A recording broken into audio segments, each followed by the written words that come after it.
you feeling? You feeling good? Feeling pretty good, man. Just filed a story today. As soon as I would say it's coming out tomorrow, but I'm not positive it's coming out tomorrow. It's either tomorrow or Monday. But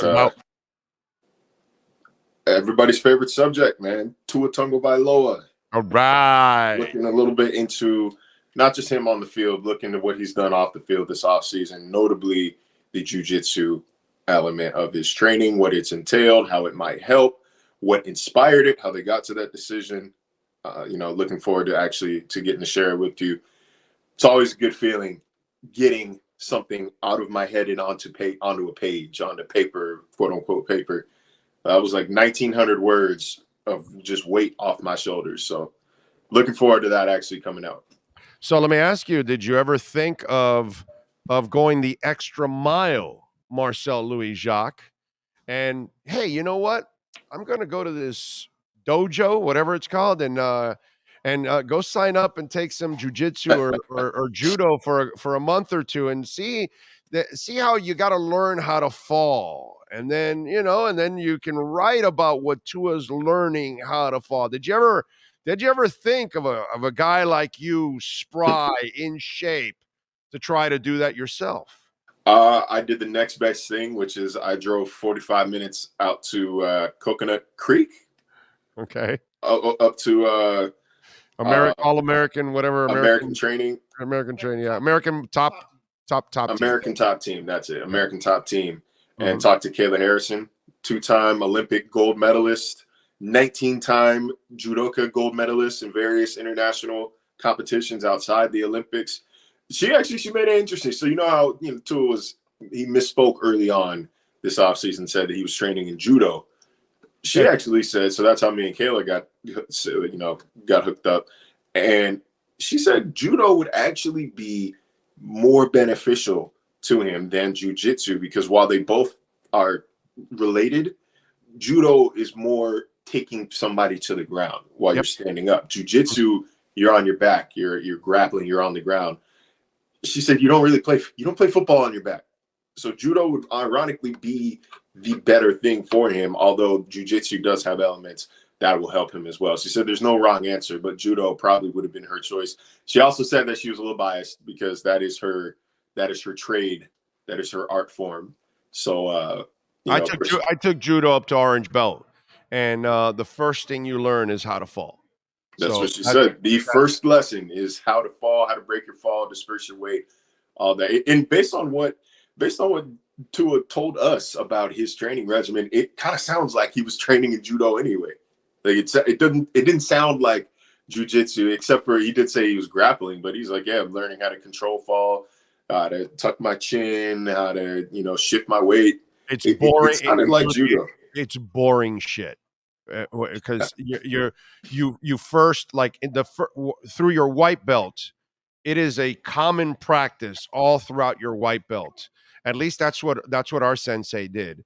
And then when you got to yellow, you still started off the session with a couple of rolls and falls, so it just keeps going. It's just one of those things. It's embedded into you once you take judo, you know what I mean? And by the way, it will stick with you for the rest of your life. I'm sure once you get too old, you won't be able to roll, but as long as you've got some flexibility and you did judo for a while, it helped me actually in times that I've actually fallen, where I've been able to roll and break the fall and maybe not even hurt myself. I remember once where I was skiing and I got released. I released too late from the boat. And so it's one of those where you want to ski up onto the shore, right? So I let go and I go, oh shit, I'm going too fast. So when I got to the sand, the skis stopped, dude, and I rolled and because I went forward, I dove and rolled. And when I rolled and I stopped and I got up, it was right in front of a rock. Oh shit. If I didn't know how to roll and fall, I probably would have ran right into the rock. There you go. Life applications right there. Yeah. So it will help him. It's not going to help you in every scenario because you're not always going to be in control of your body. Like I think the Green Bay one is going to be hard for him on that one. You know what I mean? But having the stronger shoulders and the stronger neck, and we see it, right? Because everybody's now saying, hey, he looks a little like Russell Wilson now, right? Because he has that.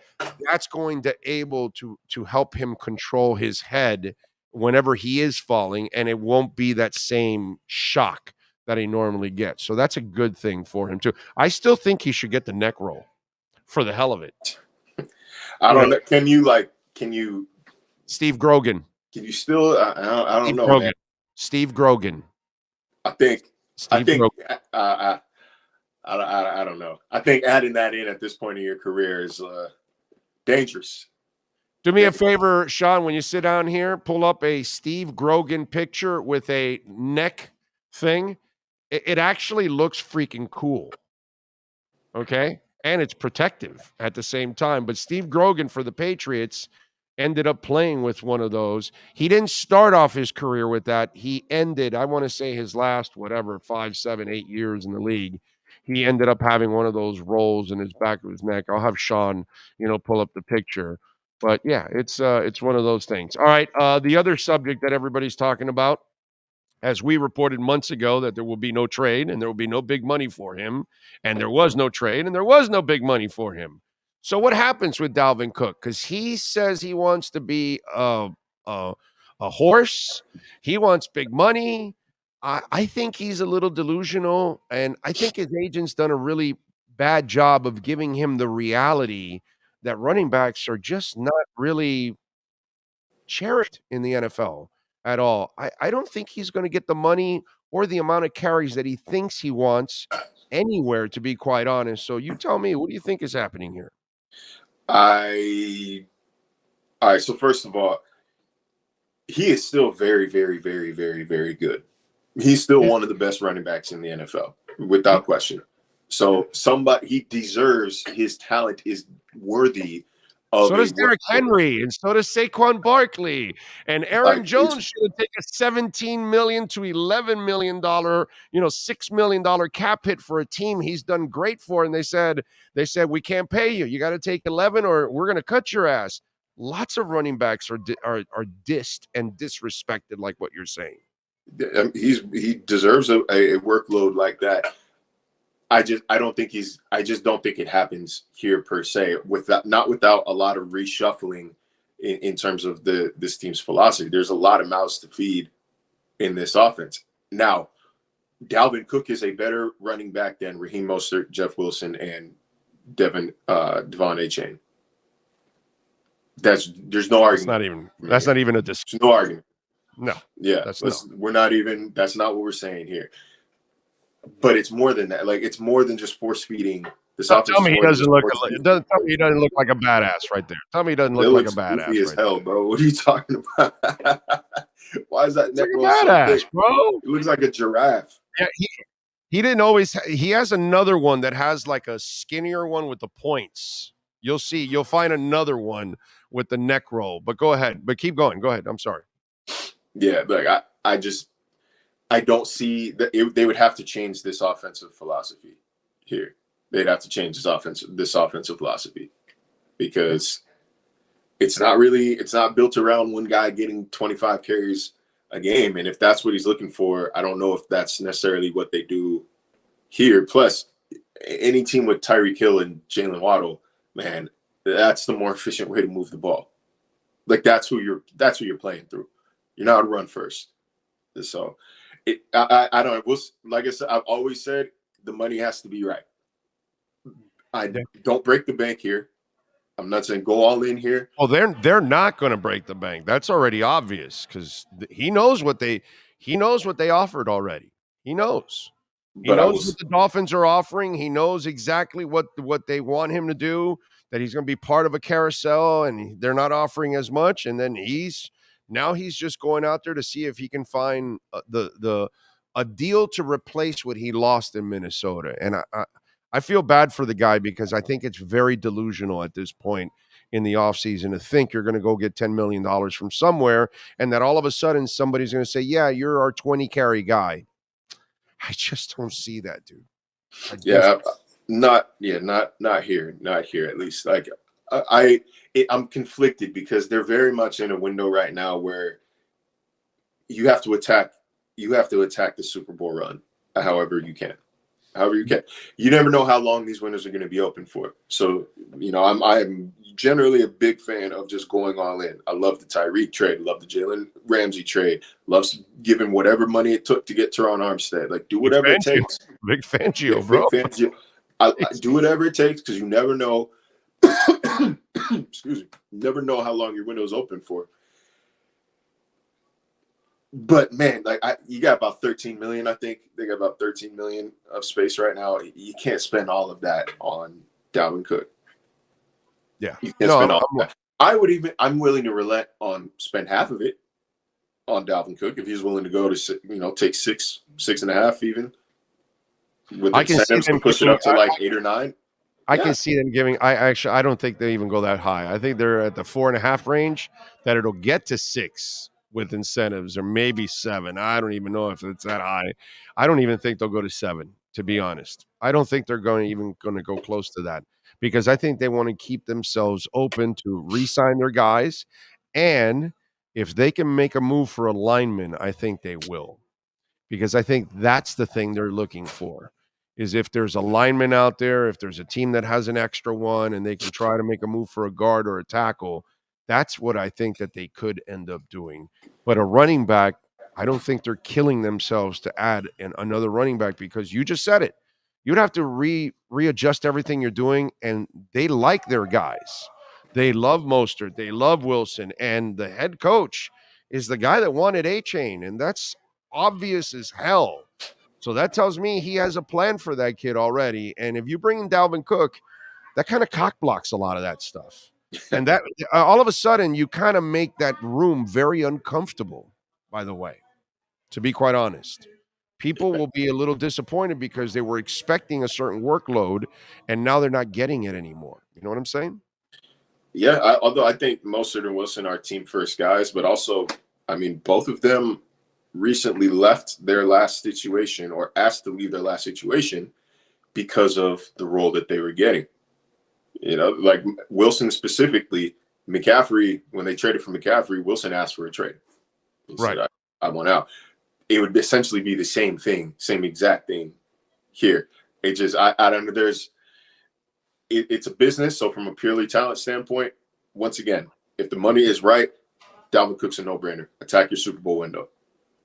But I've been against, shelling out big money, big compensation from the get-go. So are you surprised that the Arena League kicked out Antonio Brown's team? No, he's a disaster. He's a disaster, dude. Like, I assume you heard about the story? Yeah, I assume that in some way, shape, or form, he has invested his money, and that is how he gets more of it. But like,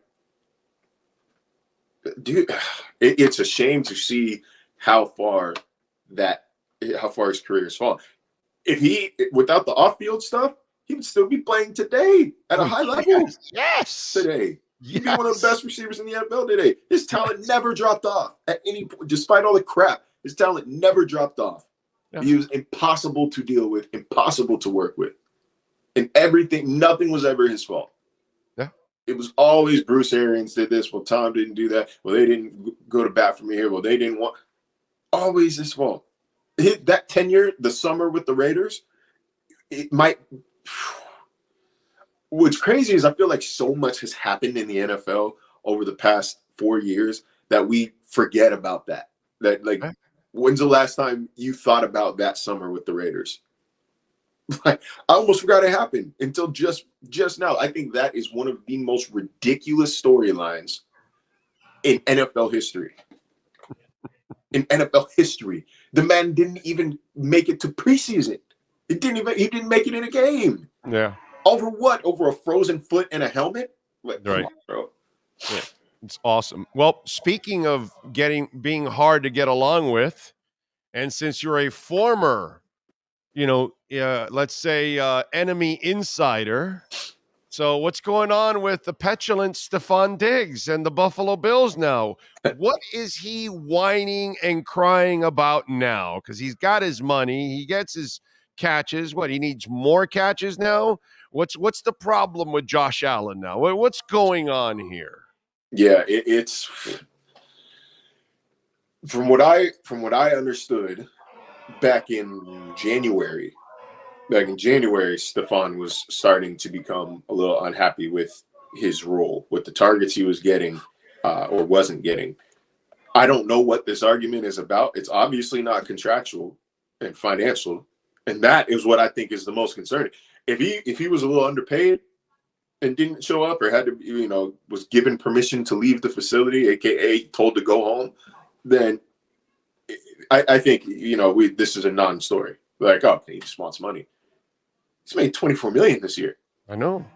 Making $24 million. This isn't financial. He's doing fine. Yeah, doing fine. So it's. I don't want to say it's mental. I think it is. It's beyond football, though. Some whatever argument they had beyond football. Either way, he's back now. I wouldn't expect this to be that big of an issue. As people say, brothers fight, teammates fight. Like it happens. It is what it is. I don't think it's going to be that big of a deal. I do think that Buffalo did little to nothing to improve its wide receiver core. When I think Trent Sherfield is the best receiver they added this offseason. Right. Gabe Davis he's not number 2. No. That 300-yard game or whatever, 3-touchdown game against Kansas City in the playoffs a couple years ago was fool's gold. He's those other guys are all 3s and 4s is what they have. They don't have a 2. They don't have a 2 on that team. I think Gabe Davis is a 3. He's not consistent enough to be a number 2. He's got the talent of a number 2, but we just haven't seen it consistently enough. And what was the other guy's name? The third guy also? I think Khalil Shakir. There was another guy. He develops Trent Sherfield. If he might actually. Why do I think there's an I in his name? I do feel like they did. Did they draft somebody this year? Isaiah something? Didn't they or something? There's no, not Isaiah Wilson. There was a third guy, dude, besides Gabe Davis and obviously Diggs. Bro, who's the third guy? They used to have Isaiah Hodgins, and now he's blowing up with the Giants. Not Isaiah Hodgins. There's somebody else. Man, why am I brain farting? Somebody help us out there. There was another guy there that they had. Maybe did he leave? Oh, Isaiah McKenzie. He's gone. Isaiah McKenzie. That's it. He's gone. Yeah. Right. Yeah, he's in Indy now. Right. All those guys were 3s and 4s, is what they were. They really didn't have a guy that was supposed to be a 2. So they're hoping, Dalton Kincaid, they didn't add a receiver per se, but they added a pass catcher, somebody who, could act and operate as a number 2 target. But that wide receiver room is still not very good. I talk about this with my friends up in Buffalo all the time. Even last year, the Dolphins skill players, it's not even a comparison. They have better skill players. Oh God, yeah. No, it's secondary. That's the other thing. Sometimes fans tell me, "Well, aren't you worried about the Jets or aren't you worried about Aaron Rodgers?" I said, "No, because they now have X and Jalen Ramsey and Javon Holland, and Holland's healthy. And now you give me a healthy X to go along with Jalen Ramsey. I'm not afraid of any wide receiving core in the NFL, quite frankly, with those guys right now." So I kind of look at Miami getting way better in their secondary than the teams did on offense in that division. That's the kind of way I look at it. There are some and Jalen Ramsey, get the hell out of here. There are some wide receiver core. There are some wide receiver rooms who I think, if I'm Vic Fangio or if I'm a Dolphins fan, like I don't necessarily sleep peacefully the night before. Like I don't sleep peacefully the night before a Bengals game in the AFC East. No, the AFC East. No, that's my point. In the NFL, period. I think Bengals. I think the Chargers receiving core is going to be a nightmare for people just because of that size. Seattle. If these two guys are healthy, they can cover size. because They X can, has they the can cover some. explosion beta I didn't players. say it's a total mismatch. I'm saying like that's not a you're not playing the Texans. It's not Oh, I got you. the Panther. You're not as relaxed the night before as you are if you're going against Adam Thielen and who's the number 2 in Carolina. It's exactly my point. Like it's not the same. It's not the same feeling as going up against, let's say, Kevin Bourne and Right. Kendrick Bourne and Nelson Aguilar and Juju Smith-Schuster. Like, I got to tell you, I don't know what, and I'm glad because to me the wheels are falling off in New England. I don't care what anybody tells me. That organization continues to take one step back after another, and if they really go after D-Hop, then that shows me how desperate they are because they can never get receivers, and he doesn't have that top end speed anymore that he's had, in the past. But it shows you how desperate they are because they have been going into free agency the last 3 years more than they had the 10 years prior. I mean, really, it shows you how bad they are and how desperate they are to win. I think that place is going to hell. yeah, my bad. I dropped the pen I was fiddling with and dropped it on Morty, and he did not like that at all. But did not. He was basically asleep. So I'm trying to calm him down. Yeah, trying to calm him down off camera. He did not appreciate that at not one bit. It's all right. You see, the one thing I do tell my wife about this, that sometimes when you wake up the dog accidentally or whatever, I always turn and say, they're sleeping 16 hours a day, dude. So relax. Don't worry about it. They get a lot more than we do, actually, because they like to sleep a lot. So yeah, they're in a good place. All right. Outside of the Tua story, anything else you're working on ESPN? Oh man, actually going to try to start helping out with some Leo Messi InterMiami coverage. So look at you. This is why we came to Miami, man. More than just Wow. Dolphins. That's how big Messi is. They get their football guy to cover football. Hey, I don't know the MLS that well, but I know. Hey, just hang around Michelle Kaufman, who, by the way, is going to join us in 5 minutes. Franco Panizo, great people. Okay, they've got all kinds of people on that beat that do an awesome job. Alex Winley is exceptional. She's very smart. She knows her shit, dude. She is awesome. So hang around those people when you're on the beat, and you'll be all right. You'll be good. Follow their lead, and you'll be good. You'll have some fun. Hey, man, at least you're not covering something boring. Okay, Messi is. It's exciting, man. I'm looking forward to seeing that. Number 1 athlete historic in the history of South Florida sports, dude. Like this guy crushes Marino, Wade, Zoe, and Zonka combined. It's like it doesn't matter. You can get all the athletes, LeBron, throw everybody in there. They don't equal to Messi. No, it is crazy though that there's a short list, we'll call it. I don't know about a Mount Rushmore, but there's a short list of athletes who completely and totally transcend their sport internationally. I'm not just talking about like, Mike Trout or Aaron Judge. No. I mean like, right. You might not know a thing about American football, but you know who Tom Brady is. Right. You might not follow the NBA, but you know who LeBron James is. You knew who Michael Jordan was. Right. You don't know the average American. If you don't know a thing about soccer other than you can't use your hands, right? They know Messi, they know Ronaldo. That's right. And two of those, we'll call them just for the sake of the argument, the Mount Rushmore athletes. 2 of them have played in Miami or are going to be have played in Miami, with LeBron 10 years ago and now Messi as soon as he signs his contract. Well, we could say 3, but you're not old enough. But Pele played here because he played in New York.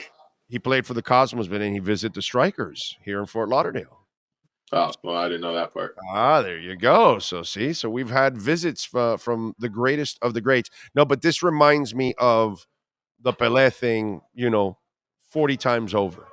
Okay, because when he came to America, it was the biggest thing also. But soccer wasn't nearly as big as it is now, because now young people, I'm talking about American young people, are watching international soccer. They are going out of their way to be fans of the Premiership and La Liga and all that kind of stuff. You're one of them. So, people like you, young people like you have gotten to, really appreciate international soccer. MLS, it's still a work in progress for everybody, but soccer now is so much more accepted than it was back in the late 70s and early 80s. So yeah, this is crazy. Dude, what did they add on Instagram? Did they add 8 million followers now already? I think last time I checked, when I checked last week, they were at 7. Right. I think it's 8 now. I think they've added 8 million followers just from adding Messi. That's one of the most followed. I think they're like the 5th or 6th most followed. Well, number one in the country. American sports account. No, number one in the country. They got more than like Cowboys and Warriors. Everybody. They're number one now. Yeah. By the way, they were already number one in traffic before this. I don't know if you knew that. Before Messi, they were number one in traffic because of international, because of Beckham. So they already had more social media traffic than all other pro teams in America. With Messi, oh my God. Now they're going to go into the Barcelona. They're going to get into the Manchester United. They're going to be in that realm now with those people. That's the kind of Man City, shit like, you know what I'm talking about. You follow it, that kind of stuff. Now Inter is going to enter into that territory now with those people. That's crazy. 8.1 million. But the thing is, like, hold on, let me see. Like, so Barcelona, let's look it up. Well, Barcelona has to have more, right?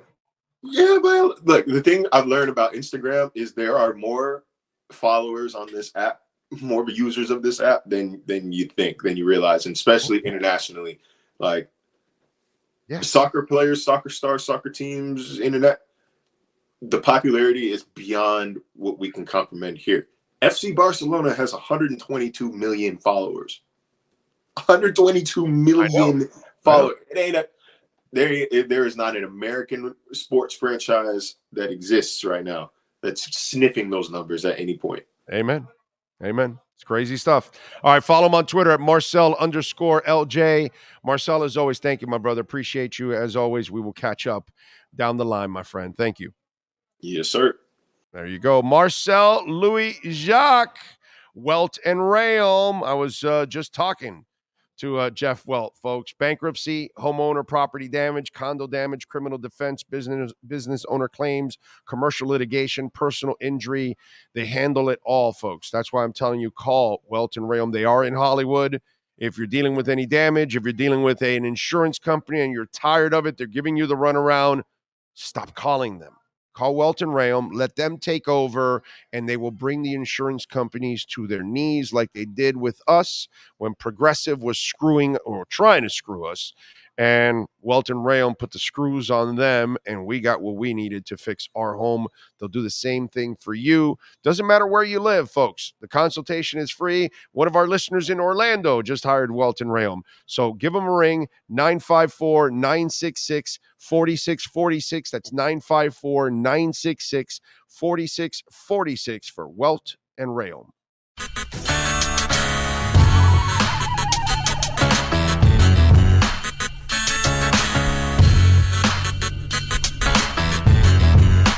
This is the Big O Show. This is the Big O Show.